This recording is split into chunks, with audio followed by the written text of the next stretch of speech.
Digital India का पहला digital budget है। जैसा कि प्रधानमंत्री श्री नरेंद्र मोदी जी ने कहा, यह बजट नियमों और प्रक्रियाओं को सरल बनाकर आम लोगों के जीवन में ईज ऑफ लिविंग को बढ़ाने पर इस बजट में जोर दिया गया है। वर्ष 2021 का बजट असाधारण परिस्थितियों के बीच पेश किया गया है। इसमें यथार्थ का एहसास भी है और विकास का विश्वास भी है। यह बजट सभी वर्गों, बुजुर्गों, युवाओं, महिलाओं, संगठित एवं असंगठित क्षेत्र के मजदूरों, छोटे बड़े उद्यमियों की आशाएं और आकांक्षाओं को पूरा करने वाला बजट है। ऐसे सर्वस्पर्शी और सर्वसमावेशी एवं देश के जन जन के सर्वांगीण कल्याण के प्रति समर्पित आम बजट के लिए मैं आदरणीय प्रधानमंत्री श्री नरेंद्र मोदी जी का अभिनंदन करता हूं और वित्त मंत्री श्रीमती निर्मला सीतारमण जी को और उनकी टीम को बहुत बहुत बधाई देता हूं। Health and wellbeing, financial capital, inclusive growth, human capital, innovation and R&D, minimum interventions इस बजट के स्तंभ हैं जो भारत के हर क्षेत्र के विकास पर आधारित है। इंफ्रास्ट्रक्चर डेवलपमेंट पर विशेष फोकस किया गया है। स्वास्थ्य क्षेत्र में सुधारों को आगे बढ़ाया गया है। इंश्योरेंस सेक्टर में FDI की नीति में बदलाव किया गया है। MSME सेक्टर को मजबूती प्रदान की गई है। 7 मेगा टेक्सटाइल पार्क की स्थापना की जाएगी जो परिवर्तन लाएगा। शिक्षा एवं रिसर्च पर विशेष ध्यान दिया गया है।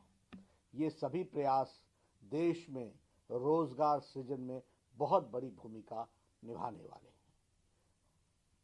पहली बार स्वास्थ्य क्षेत्र के बजट में 137% की वृद्धि हुई है। स्वास्थ्य के क्षेत्र में बजट को 92,000 करोड़ रुपए से बढ़ाकर 2,23,000 करोड़ तक पहुंचाया गया है। 64,180 करोड़ रुपए आत्मनिर्भर स्वस्थ भारत परियोजना के लिए दिए गए हैं। यह अपने आप में भारत की स्वास्थ्य की तस्वीर बदलने वाला है। कोरोना वैक्सीन पर 2021-22 में 35,000 करोड़ रुपए खर्च किए जाने की प्रावधान की गई है और मोदी जी की सरकार कोविड को भारत से जड़ से खत्म करने के लिए कृत संकल्प है।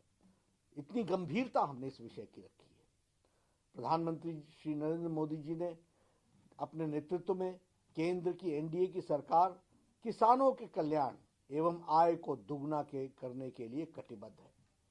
MSP बढ़ाकर उत्पादन लागत का 1.5 गुना किया गया है। प्रधानमंत्री मोदी जी की सरकार पिछली सरकार से करीब 3 गुना अधिक राशि किसानों के खातों में पहुंचाई गई है। हमारे सीनियर सिटीजन्स जो 75 साल और उससे ज्यादा उम्र के सीनियर सिटीजन्स को IT रिटर्न से राहत देने और पेंशन से आय की इनकम टैक्स की छूट दी जा रही है। सभी के लिए घर हमारे लिए प्रायोरिटी का विषय है। होम लोन पर ब्याज में 1.5 लाख रुपए की कटौती के प्रावधान को 31 मार्च 2022 तक बढ़ाया गया है। अगर 1938 में चले आ रहे इंश्योरेंस एक्ट में बदलाव एक सकारात्मक कदम है जो बहुत दिनों से चर्चा में था लेकिन किया नहीं गया था, उसे प्रधानमंत्री मोदी जी ने आज उसमें परिवर्तन किया है।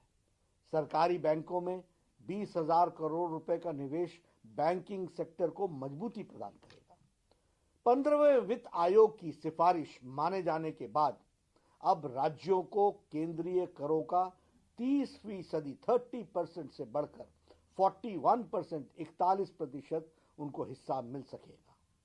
कैपिटल एक्सपेंडिचर के लिए हमारे 5.54 लाख करोड़ रुपए खर्च किए जाएंगे और उसका प्रावधान किया गया है जो कि पिछले बजट से 30% अधिक है, 30% अधिक है। इसके अतिरिक्त राज्यों और स्वतंत्र बॉन्डेज यानी बॉन्ड्स भरने का भी उनको 2 लाख करोड़ रुपए दिए जाएंगे। हमारे स्वच्छ जल के लिए देश भर में अगले 5 वर्षों में 2.87 लाख करोड़ रुपए का प्रावधान किया गया है। शिक्षा में 100 से ज्यादा सैनिक स्कूलों को हाई एजुकेशन काउंसिल का गठन करके उनकी विकास की बात सोची जा रही है। 15,000 स्कूलों को आदर्श स्कूल बनाए जाने का प्रस्ताव भी स्कूल की शिक्षा को मजबूत करने के लिए रखा है। रिसर्च के लिए 50,000 करोड़ रुपए अलग से रखे गए हैं। आदिवासी इलाकों में लगभग 38,000 करोड़ रुपए की लागत से 750 एकलव्य स्कूल खोले जाने का भी प्रावधान है। अगर मैं महिला सशक्तिकरण की बात करूं तो उज्ज्वला योजना ने जो भारत में तस्वीर बदली है, 8 करोड़ बहनों को कनेक्शन मिला है, उसमें 1 करोड़ महिलाओं को और ये गैस का कनेक्शन पहुंचाने का योजन इस बजट में किया गया है। जम्मू कश्मीर में भी गैस पाइपलाइन योजना की शुरुआत की जा रही है।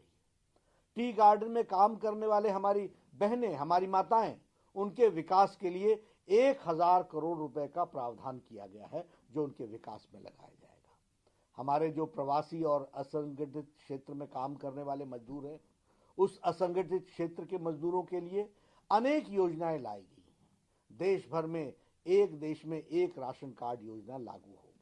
यह हमारे मजदूरों के जीवन में बहुत बड़ा परिवर्तन लाएगा। वो गांव छोड़ करके दूसरे स्थान पर काम करने के लिए जाता है, उसे वहां राशन उपलब्ध हो सकेगा, सस्ता राशन, इसकी व्यवस्था की जा रही है। एमएसएमईज के लिए 15,700 करोड़ रुपए का बजट कोरोना संक्रमण के समय छोटे, लघु, सूक्ष्म एवं मध्यम उद्योगों को मजबूत करने की योजना रखी गई है। छोटे कंपनियों की परिभाषा बदलकर इसके लिए पंजीकृत आधार में 50 लाख रुपए से बढ़ाकर 2 करोड़ रुपए किए जाने का प्रावधान भी किया गया है। उसी तरीके से कैपिटल एक्सपेंडिचर को 34% बढ़ाया गया है। यह इकोनॉमी में बहुत बड़ा परिवर्तन लाएगा। ग्रामीण क्षेत्र में इंफ्रास्ट्रक्चर के विकास के लिए जो आवंटन किया जाता है उसे बढ़ाकर 40,000 करोड़ रुपए किया गया है। रेलवे के लिए 1.10 लाख करोड़ रुपए, सड़क परिवहन मंत्रालय के 1,18,000 करोड़ रुपए अतिरिक्त प्रावधान किए गए हैं। बिजली से जुड़े इंफ्रास्ट्रक्चर को मजबूत करने के लिए 3 लाख करोड़ रुपए की अधिक लागत से स्कीम को लॉन्च किया जा रहा है।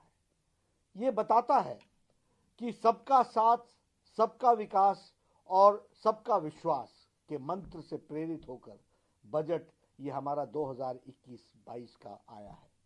यह गरीबी, किसानों, हमारे जो मध्यम वर्ग के लोग हैं उनको मजबूती प्रदान करने के लिए और राज्य के कोषीय घाटे को काफी हद तक सीमा में रखने वाला, देश के आर्थिक गति को तेज करने वाला बजट है। मैं पुनः इस ऐतिहासिक बजट के लिए आदरणीय प्रधानमंत्री जी को और निर्मला जी, हमारी वित्त मंत्री, उनकी टीम को बहुत बहुत बधाई देता हूं, अभिनंदन करता हूं और मैं ये महसूस करता हूं कि यह बजट देश को जो संक्रमण काल से निकल रहा है उसको एक नया इम्पेटस देगा, एक नई ताकत देगा, एक नए ऊर्जा के साथ आर्थिक जगत को आगे बढ़ाएगा और संपूर्ण विकास के लिए, होलिस्टिक डेवलपमेंट में ये अपना योगदान करेगा। मैं इन्हीं शब्दों के साथ इस बात को आपको बधाई भी देता हूं और यह आगे परिवर्तन लाएगा, ऐसा मैं कहता हूं। धन्यवाद। सब्सक्राइब करें हमारे YouTube चैनल को और बेल आइकन को दबाएं ताकि हर वीडियो सबसे पहले देख पाएं। आप हमें Facebook और Twitter पर भी फॉलो कर सकते हैं। वीडियो देखने के लिए धन्यवाद।